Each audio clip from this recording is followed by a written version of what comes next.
Alright, time to check up on that Nuzlocke video I just posted. Hey, that's pretty good. I'll probably do another Nuzlocke sometime in the future. 7 months late there. Alright, let's do that Nuzlocke now. But this time, in Pokémon Sword on my second channel. This is post-editing Bondabert. Now, the original plan was to have it on the second channel, but I changed my mind. Alright, let's go over the rules quickly because you've probably seen 1,000 of these videos.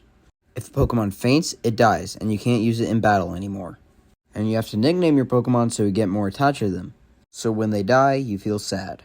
And you can only get one encounter per route. So if you get something you don't like, boo-hoo, you have to deal with it. And yeah, if you're wondering, because Sword and Shield has overworld encounters, I just caught the first thing I ran into, because that was the most simple thing to do. Oh, and I also did one wild area encounter per gym badge. A lot of people add more rules to make it harder, and I did that this time. I had a limited number of healing items I could use in battle, and if a Pokemon was above the level cap for the gym, I couldn't use it at all, and I had to put it on set battle style. This video will be a lot different than my Scarlet Nuzlocke. I'm going to go over the important encounters, show you clips from each gym badge, show you the deaths, and I'm going to do it all in the order of which I did it in-game. In the Scarlet video, I kind of just showed you my team first. And I didn't really like that. And side note, if you haven't seen that video, go watch it. I'm pretty proud of it. But anyways, let's go into my Pokemon Sword Nuzlocke. Just like the Pokemon Scarlet Nuzlocke, it was a Friday afternoon when me and my friends were bored. So, we decided to do another Nuzlocke. This time of Pokemon Sword and Shield.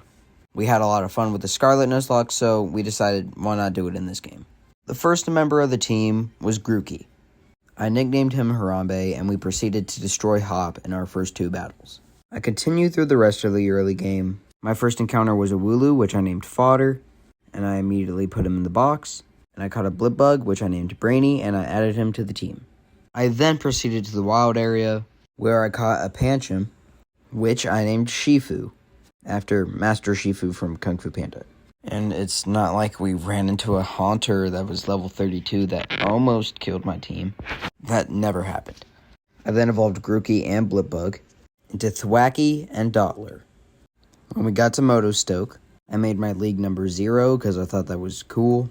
I battled Hop on the bridge, battled Team Yell in the Budu drop-in with 0 deaths. And moved on to Galar Mine where I caught Roly-Coly, and I named her Steam. I'm only going over the important encounters anyway, that's why I skipped Route 3. I then proceeded to battle Beatty, which there was a close call, where Dottler almost died, but I was able to switch and take him out with no other problems. I made it into Turffield with the strategy against the Turffield gym. I did all the story stuff, and I was finally ready to fight Milo. I know I said I was going to show you guys clips of the gym battles and stuff, but I forgot about Milo, but don't worry, I got, the rest of them, basically. Milo led with Gossifleur, and I sent in Dottler. But, here's the thing. Dottler was poisoned, because one of the previous gym trainers used poison powder, and I didn't have an antidote. So, Dottler was losing HP fast. As the battle continued, the Gossifleur went down with a couple of struggle bugs. He then sent in Eldegoss and Dynamaxed it. I used 1 Max Guard to waste 1 turn of his Dynamax. Then I healed to waste another turn. And then I did 1 Max Flutterby, which did not kill. I then had a free switch into Thwackey, screeched it a couple times, then won. Me, Harambe, Brainy, Steam, Shifu, and Yamster Yamper, which was my Route 4 encounter, all got our first gym badge. I then ended up going back to Motostoke to get my fishing encounter, and it ended up being a Magikarp. Now this may seem bad, but it evolves into Gyarados, and he was one of the most important members of the team, and I named him Fish. I then moved on to Route 5, where I got the bike, and beat Hop with no problems at all. At this point, Yamps was level 24 and getting really close to the level cap. And since I wanted to use her in the gym, I put her in the box, which ended up being a very big mistake. I made it to Holbury, did some of the story cutscene stuff, and went straight to the gym. Now, here's why putting Yamper in the box was a bad idea. You see, I didn't know you couldn't change up your team in the gym, and I was going to use Yamper in the gym because obviously Electric's good against water. But I couldn't use it, so I had to rely on Thwackey the whole time. Her first two Pokemon were really easy. I one-shotted them with 2 Razor Leafs. One for the Arrokuda and one for the Goldeen. She then sent in the Dreadnought, which I admittedly was just a little scared of because I had some complications in the past. But I wasn't really worried because it's 4 times weight to grass, so I Dynamaxed Harambe, and I used Max Overgrowth, which, as you can see in the clip, it immediately one-shotted it, winning me the gym battle. Me and my team got our second gym badge with no casualties. We then headed to the Galar Mine 2, with the Yamps back on the team, easily took out Bede, and took out Team Yell with Shifu. I haven't really mentioned him so far, but he was actually a really good member of the team, helping me take out Hop and all of Team Yell's dark and normal types.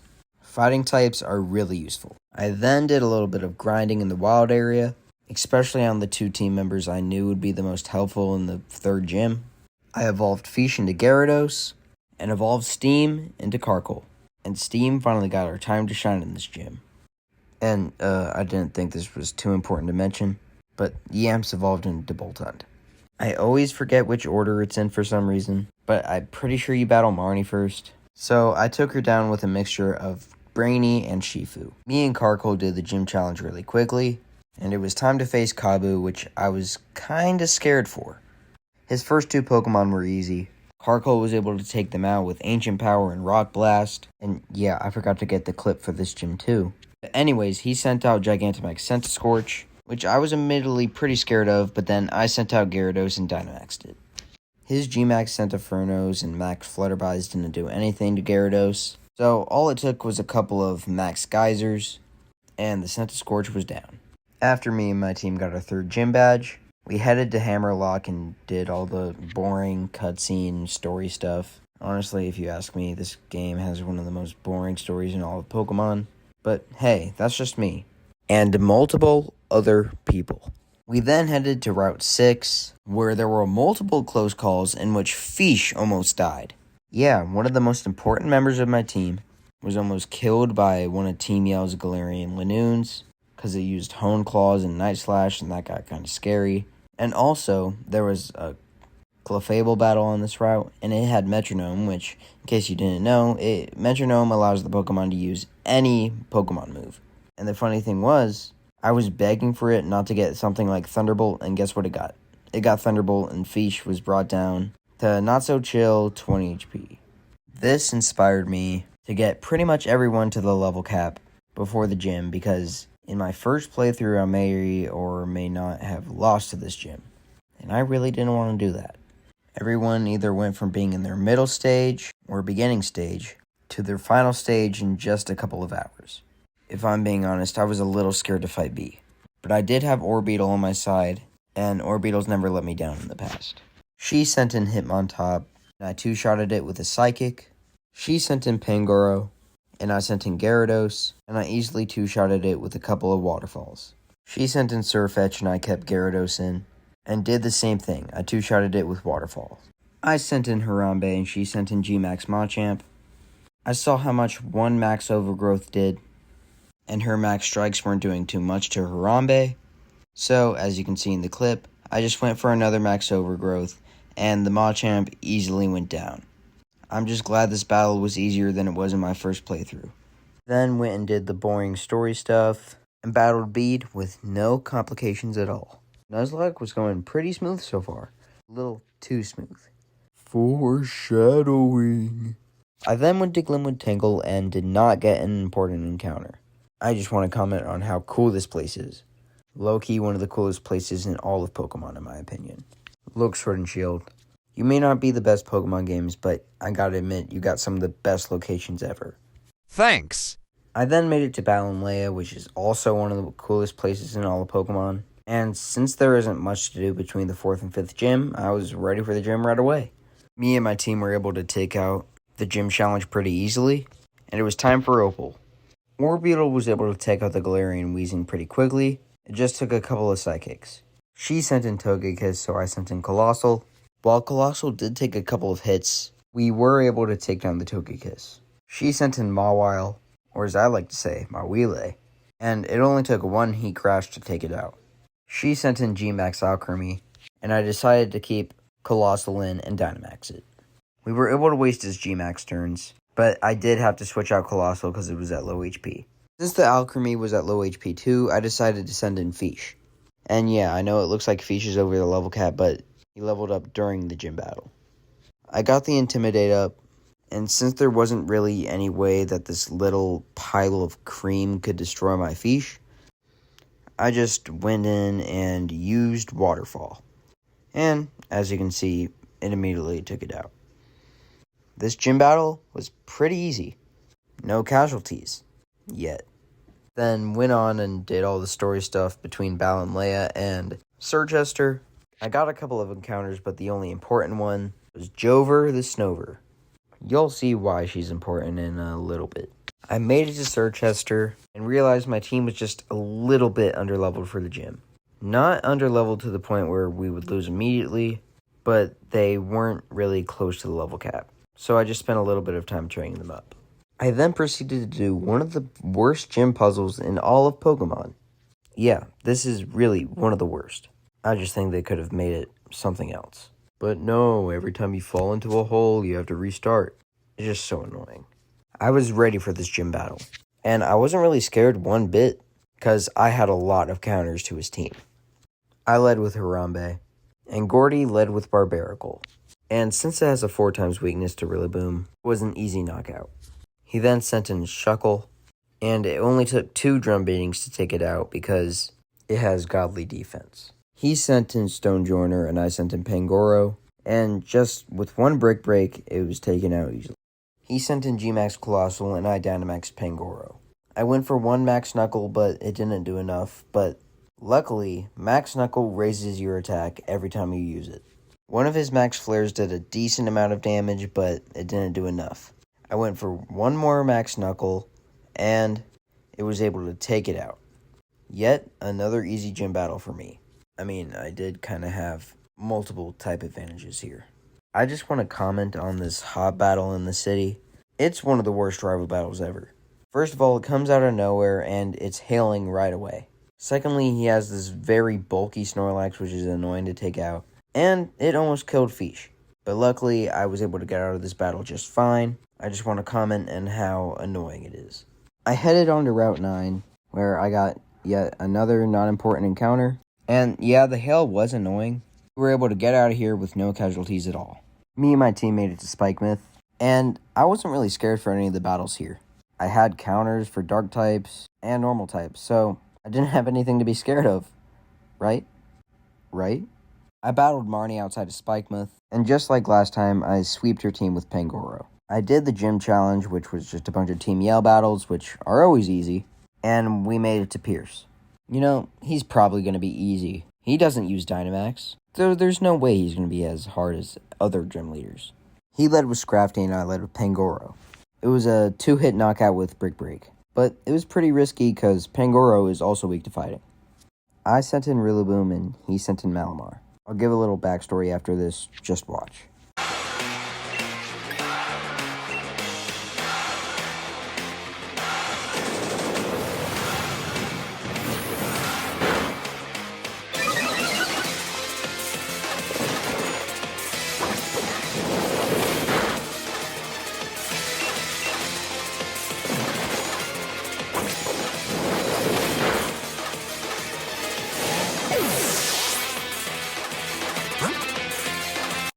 Just like that, Harambe died.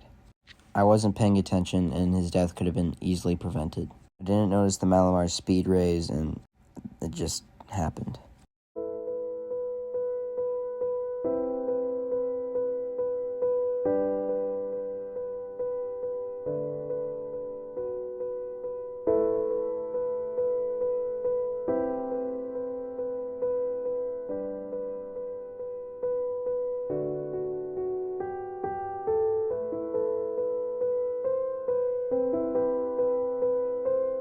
Anyway, we were able to beat Pierce with no more casualties, thankfully.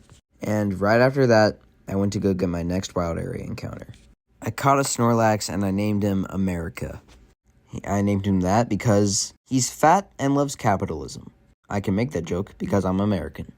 I've always wanted to use Snorlax, and this was the time to use it. I did all the story stuff and then started grinding for Raihan because I was a little underleveled. I especially had to level up Snorlax, which took a long time, but I was finally ready for him. I was nervous after the last gym battle, but I had to go on for Harambe. I did the gym challenge with Fish and America doing most of the work, and I was ready for Raihan. Fish and America came out, and he sent in Flygon and Gigalith. I wanted to focus on the Gigalith, so I took that out, but Fish did take a lot of damage in the process. He then took out the Flygon with an Ice Beam from Snorlax. I switched out both my Pokemon, Dynamaxed Pangoro, and he sent out his last two Pokemon, and Gigantamaxed Duraludon.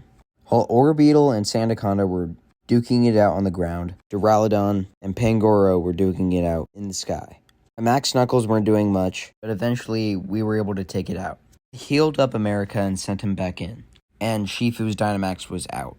Now, America was still paralyzed, but that wouldn't stop us from winning this gym battle. The only thing left was the Sandaconda, as you can see. So, we doubled up on taking out the Sandaconda, Darkest Lariat, and Seed Bomb.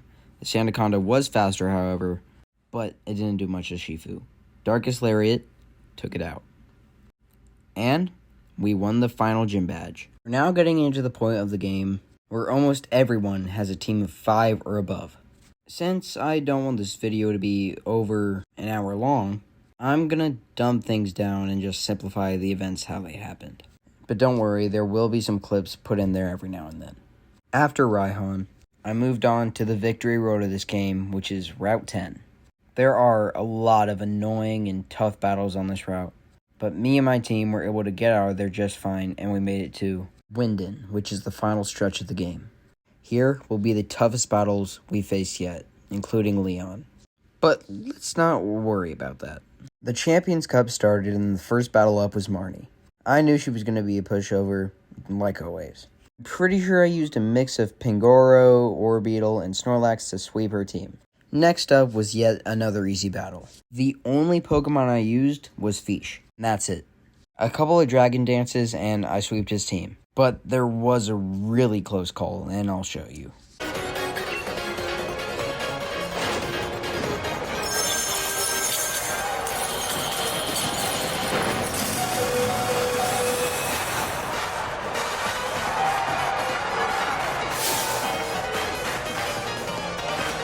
Yeah, if you're wondering why Fish wasn't Dynamax, that's because I got a little cocky, because I thought I could just take out the Dynamax Inteleon with no problems, because I was Dragon Danced. I mean, if the next Body Slam I used didn't kill, Fish would have 100% died to Hail. So, from now on, I was going to be more careful. No more not Dynamaxing, because I had crazy stats. I wanted to win this Nuzlocke. For Harambe! Then did the boring Macrocosmos stuff, which is one of the worst things in all of Pokemon. I mean, I did kind of have Colossal on my side, so that made it pretty easy. We made it to Oleana, and almost all of my team got a chance to shine in this battle. And Orbeetle did take down the Gigantamax Garbodor.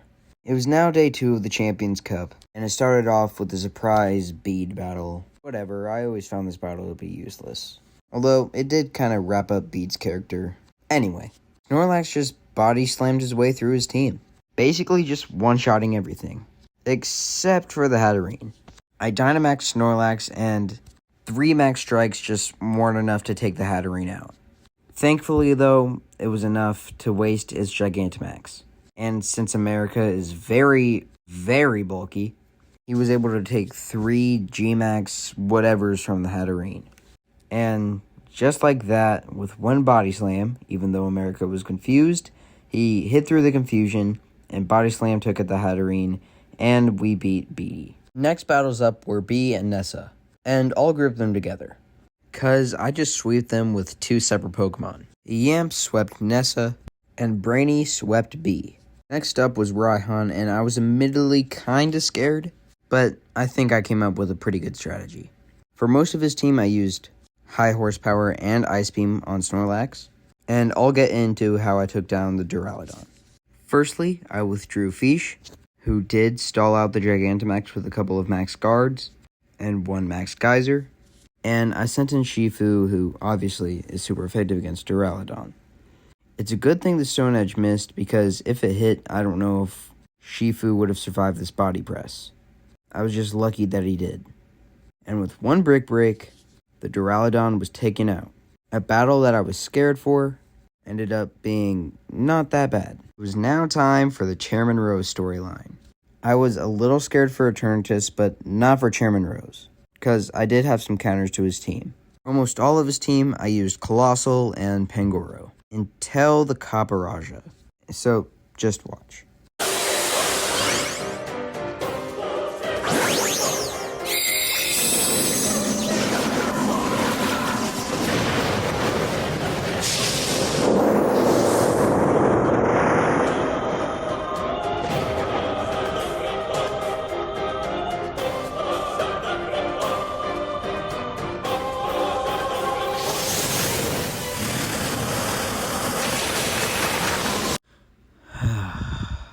You may have some questions after that clip. I meant to Dynamax, but I misclicked, and I used Heat Crash. Would have won if I didn't misclick. Colossal wouldn't have died if I didn't misclick. I was really mad after this. I'm not going to do another montage, but it hurt to lose Steam. I was able to beat Chairman Rose, by the way. But goodbye, Steam. You never even got to use your ability, Steam Engine. I replaced Steam with Frips the Impidimp that I caught earlier on, then went on to Eternatus. Now, the first battle with Eternatus was pretty easy, but Snorlax did take a couple of hard hits. But I was able to win with a couple of high horsepowers. Next up was Eternamax Eternatus, but since I had the legendary Wolves on my side, it wasn't that hard. The only Pokemon that died were Hop's Pokemon, which is a given. Now, next up was Leon, but I wasn't going to fight him right away. I had an Impidimp to level up and evolve, and the rest of my team could use a little training too. To the wild area, we went. Within 30 minutes or so, Frips was able to evolve into Grimmsnarl, and I only got him to level 55 or so. Something awful happened when I was grinding, however. Yamps, who was an integral member of the team, was kind of struggling against this Galarian Lanoon here. Even though my Strong Jaw Thunderfang did a lot, its counter did more, and Yam survived at 1 HP. Yeah, it survived at 1 HP, right? But if you're paying close attention, it was buffeted by the hail, and Yamps died just like that. It was certainly a sad moment, but I couldn't cry forever, so I just added Joe the Snover onto my team, the Snover from earlier, and trained him up. Even though some of my team members were underleveled, I went into the Leon fight anyway. I just wanted to get it over with. He led with Aegislash, and I sent out Fish. It was admittedly a little annoying to take out, but me and Fish were able to do it eventually. He sent in Dragapult, and I sent in America. And America was able to take it out with a couple of Ice Beams, and didn't take that much damage. His Haxorus was a whole nother story, though. America's Ice Beams weren't doing too much to it, but its Outrages were doing way too much to Snorlax. I swapped out into Grimmsnarl. I tried to get some chip damage in, but it was taken out by an Iron Tail. Frips unfortunately died, and I wasted time grinding it up. I sent in Abomasnow for fodder just to heal up Snorlax, and Abomasnow died. I brought Snorlax back in, and I was finally able to take out this evil Haxorus. He sent in Seismitoad, which I easily one-shotted with Seed Bomb. It was nice to have something easy after that Haxorus fight. He sent in Cinderace, and Snorlax was able to get some good damage in, but not good enough. So I switched into Gyarados. Gyarados was able to take it out with a couple of waterfalls. It was now time for the Ace versus Ace finale. I used Max Guard, and he used Max Rockfall. That's turn 1. I use Max Geyser, and he uses Max Rockfall, and it doesn't do that much. Do the same thing next turn, and while Gyarados is in the yellow, Charizard is in the red. Things are looking good for me. Once the Gigantamax and Dynamax were down, I healed up Gyarados using my second healing item. I'm normally allowed to use one, but since it's the final champion battle, I let myself use 2. One ancient power of his didn't do too much to Gyarados, and another one didn't do that much either. From here, I already knew I won. All I needed to do was watch it happen. I used one last waterfall, and it took out the Charizard. And that was my Pokemon Sword Nuzlocke. In the end, I had a total of 5 deaths, which, yes, was worse than the Scarlet Nuzlocke, but that's because 2 of those deaths were basically intentional. Overall, I really enjoyed the difficulty of it, and I had a lot of fun making this video. And if you stayed this far, make sure you subscribe and like the video. I put so much effort into these videos, and I hate for it to go to waste. And yeah, I know I haven't uploaded in a little bit, but that's because I've been working on this, and I do want to focus on making long-form content. I will make a longer video on that, though. So, remember, if you haven't yet, make sure you leave a like and subscribe, and that's a wrap.